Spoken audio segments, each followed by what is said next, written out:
What if everything we've been taught about America's history is a total lie?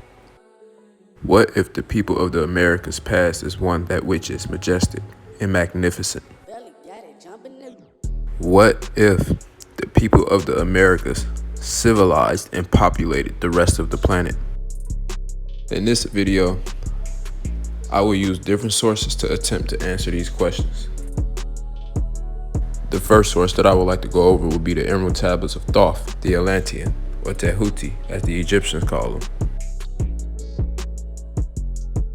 Standing on a great mountain of Undal, still rising out of the water, some there were who were living, saved from the rush of the fountains. Now he's talking about the flood, and yes, the biblical flood. Called to me then the master, saying, Gather ye together my people, take them by the arts ye have learned of far across the waters, until ye have reached the land of the hairy barbarians, dwelling in caves of the desert. You can only assume he's talking about the sub-Saharan desert in Africa, or what we like to call the Middle East or Mesopotamia. Fast we fled toward the sun of the morning, until beneath us lay the land of the children of Kemet. For those of you who do not know, Kemet is Kemet, and that's the ancient name for the kingdom of Egypt. Raging, they came with cudgels and spears, lifted in anger, seeking to slay and utterly destroy the sons of Atlantis.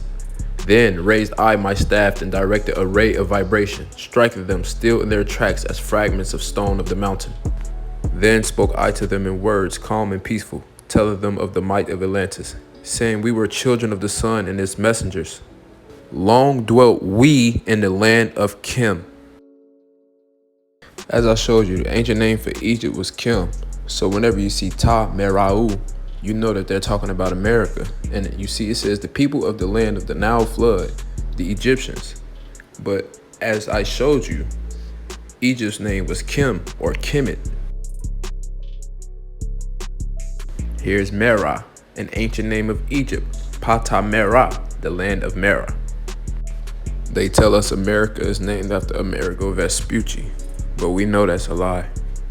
What if they took the original name for America, being Tameri, and just scrambled it, turning it to America? The next source I'll be using is Ancient Mystic Oriental Masonry by Dr. R. Swinburne Clymer, or Clemmer. Christian and pagans refer to occurrences as literally true as the earthquake is Lisbon. These stupendous events being connected primarily with the great destruction and recovery of equilibrium in the solar system.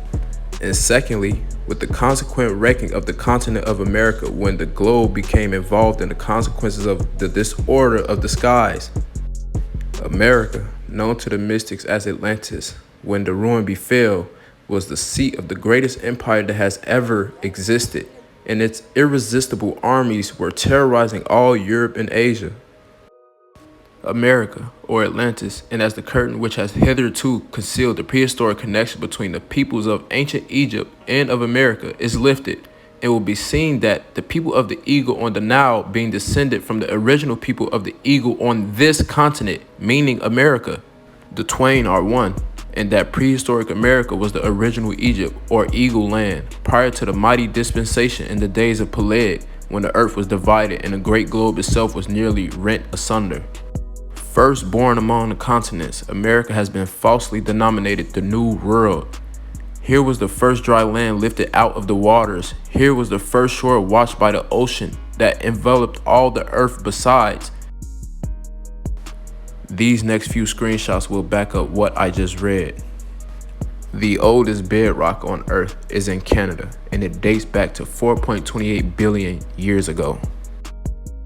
The oldest water on Earth is also in Canada, dating back to 2 billion years ago.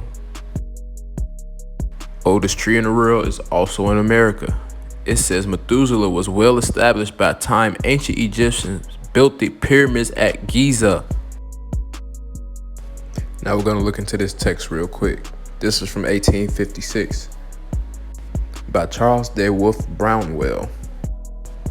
Vague accounts of islands or continents at the west are found in the works of many early writers. The Atlantis of Plato, the Hesperides, and a host of other uncertain fables have been tortured by ingenious antiquaries into proof of more extensive geographical knowledge that is generally attributed to the ancients.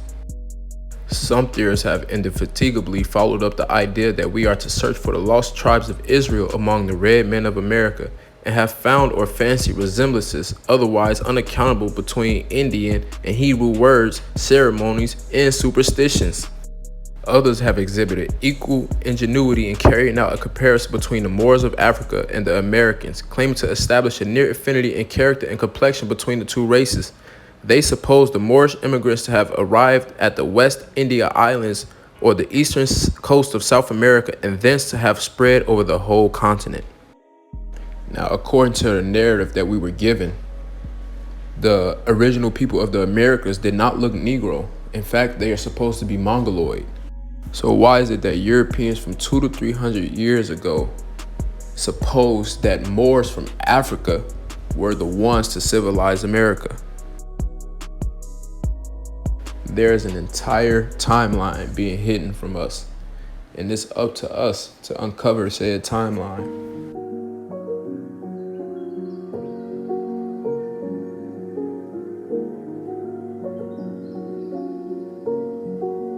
Valley got it jumping.